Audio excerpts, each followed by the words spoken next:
Hello, I'm Blaine Hone. I'm here to talk to you about Lincoln-Douglas debate. Specifically, I'm going to be addressing the 2023 November-December Lincoln-Douglas debate topic, resolved the United States should prohibit the extraction of fossil fuels on public lands, or something like that.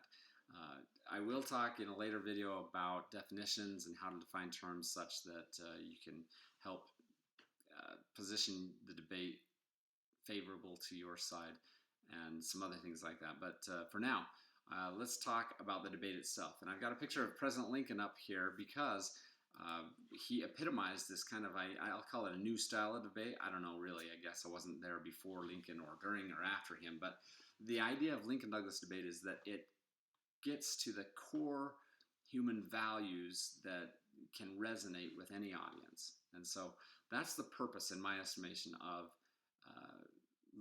Lincoln-Douglas debate, to speak to the values that resonate with your audience. And I do believe that there are a certain number of values that everyone can hold dear, and they're, George Takei called them bright, shining values. That we can all say, hey, that's a really important thing to me. And so, because of that important thing, I'm going to suggest that we ought to give priority or precedence to a certain behavior or action as opposed to a different one. In this case, we're saying that the values that we are representing to affirm the resolution need to be such that they're so significant that it's important to go ahead and prohibit the extraction of fossil fuels on public lands in order to preserve those values. So let's talk about three approaches that are critical to setting up a good debate case. The first is this value criteria connection. So a value is really the thing that we hold so dear that we would create certain rules of behavior around it. And you do speak to these values kind of in a universal sense. So from the affirmative perspective, can you think through what is it that we're really trying to preserve such, and it's so important that we preserve this, that we would limit certain activity that, right now, I guess there's probably a lot of extraction of oils and fossil fuels from public lands that we're saying, let's stop that. Let's not do it at all and say that that's really what ought to happen. Or even if that is happening, then, the thing that justifies its happening is the value. And that's really the core of Lincoln-Douglas debate, is what is it that justifies or makes right the certain behavior that or the policy that we're suggesting we implement. And so in this case, I think if you look at the thing that we're trying to preserve, there are lots of things, but I'm going to suggest life as a value from the affirmative perspective. If we're trying to preserve life, not just for, today and me and you, but for our, posterity and for generations and generations of people, then ultimately we're going to need to put in place certain things that will preserve life. Now, when you look at the criteria, the criteria is the thing that helps us achieve the value. So from the affirmative perspective, what is the thing that's preserving life by affirming the resolution? Well, I would suggest that it's sustainability. So sustainability measures and things that help us sustain life are the thing, that is the criteria, that's the vehicle by which we receive life, or that is the measure by which we can say this resolution provides for life, or affirming the resolution does. So that's a quick concept on value criteria from the affirmative perspective. From the negative perspective, you might suggest that the value that we really want to achieve is quality of life, and that quality of life as a criteria is best achieved through accessing resources, and I don't know, there's probably a better word for maybe autonomy or freedom in business, or freedom generally, right? Freedom leading to quality of life. That's a good value criteria. The criteria being, of course, freedom. The freedom to access these resources make it easier for us to maintain a better, higher quality of life than we have without accessing them. And so we should negate the resolution. That's the overall concept of value and criteria. What's the thing that we hold dear? What's the means by which we preserve that thing? And so, because this is important, this means is important to this end, let's affirm or negate the resolution. Okay, so value criteria, pretty simple. Go ahead and set that up for yourselves. Now, the next approach is a cost-benefit analysis. And I won't spend too long on this, but the idea is fire is a good example of how to look at a cost-benefit analysis. Is fire, in and of itself, a thing that has so many harms that it outweighs the benefits of having fire, such that we would say, let's just not have fire. Let's all do away with fire. Anyone ever building a fire should go to jail for forever or whatever because he built a fire. Like, is it that important, those harms caused by fire, that we would do that? Well, so far, humankind hasn't done that. Now, they have in certain areas and at certain times said we should limit fire building because of the inherent risks or the harms that could take place if we go ahead and allow people the benefits of fire in those cases, right?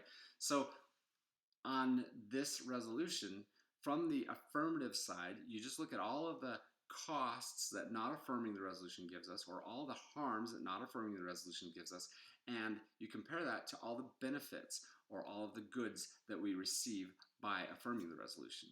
And they should ultimately, if you've chosen life as your value and sustainability as your criteria, they should ultimately suggest that we get more of life through sustainability by receiving the goods and benefits from affirming the resolution, as opposed to those harms and negatives that we receive by not affirming the resolution. Now, from the negative perspective, it's the exact opposite. You want to calculate all of the harms and negative things that we receive by, and all of the costs that we incur by affirming the resolution, and those should all erode maybe both values of the affirmative and the negative side, but they should erode from your side at least all the values and the criteria that you're representing. And then you want to calculate all the benefits and all the goods that negating the resolution gives us, and again from your own perspective, but maybe also from the perspective of the affirmative. So third and finally, how do you categorize, third and finally is contentions, and this is how you categorize all of your costs and benefits and show in succinct arguments. And that's what a contention is. You contend that, or you argue, or you're claiming something that has a conclusion and some evidence supporting it. But basically, you make this contention, which is just a very brief statement. So, and you use that to categorize all of the different things that you've done in your analysis of your, the harms and goods, or the costs and benefits of the resolution. So, to give an example from the affirmative, one contention might summarize all of the harms on the environment that not affirming the resolution gives us. And with that, you can find some research that suggests that extracting oils on public lands has a lot of environmental impacts that are super negative to sustainability and therefore to life, and so let's affirm the resolution. The next category you could look at from the affirmative might be just health benefits that we receive by consuming more sustainable energy rather than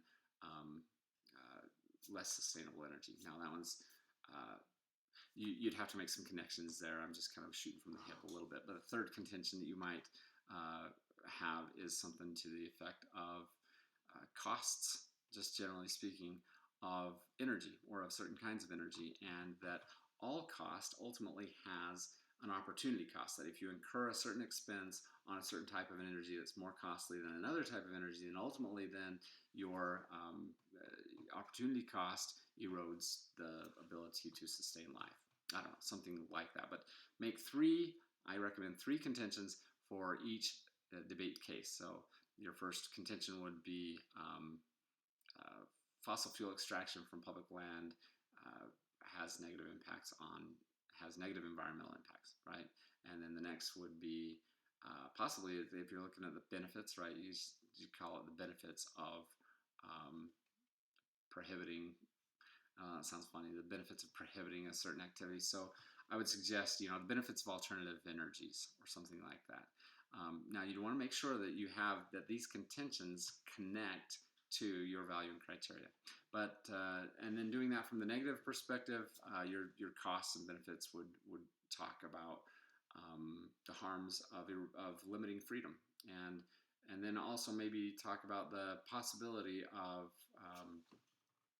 bring up the Adam Smith's invisible hand in economics and suggest, well, if indeed the costs of cleaner fuels or energies is most efficient? Why haven't economics just moved us there? Why are we suggesting that we need to artificially have government make limitations or whatever else? I mean, those are good questions to raise on the negative. But in any case, I'd suggest categorizing them in 3 succinct contentions.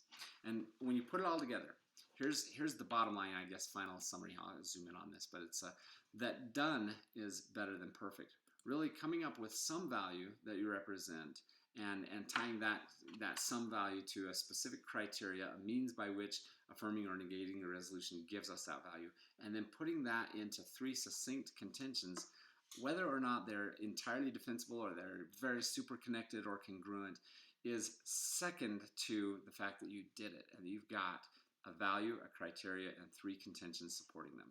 So that's it. Good luck. I think you've got a great start on this case. Go get them.